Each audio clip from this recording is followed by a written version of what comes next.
Au commencement, dans le plan parfait de notre Créateur, nos ancêtres furent créés pour lui rendre honneur.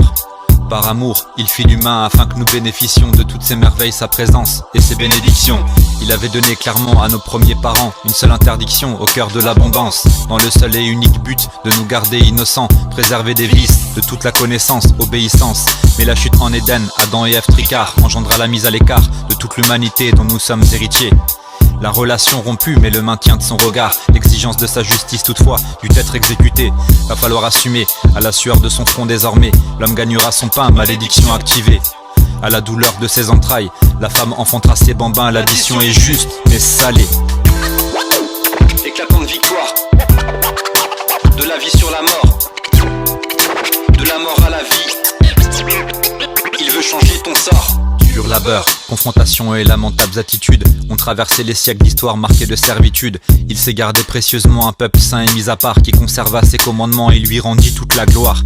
La loi de Moïse, les récits des rois et de tous les prophètes relatent précisément les victoires des hommes et leurs défaites. Cela nous rappelle que le cœur humain est tortueux, les nouvelles quotidiennes affluent de faits divers affreux.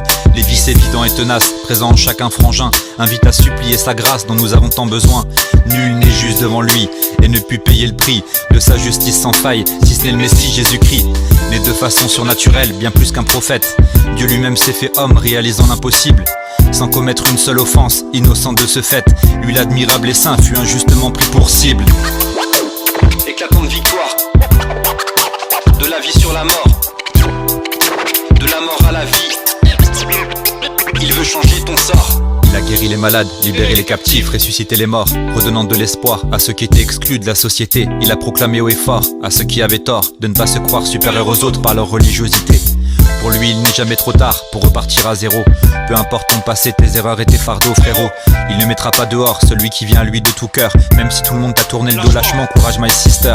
Combien de personnes ont placé en lui leur confiance et ont pu voir sortir leur vie de l'errance par sa délivrance. C'est ainsi qu'en récompense de tout ce bien commis, Jésus-Christ fut mis à mort, crucifié et meurtri. Il accomplit ainsi le plus grand acte d'amour immérité pour sauver du jugement éternel les repentants graciés. Le salaire du péché c'est la mort, dit-il, mais pourtant, pour que nous ayons la vie, il a payé du prix de son sang.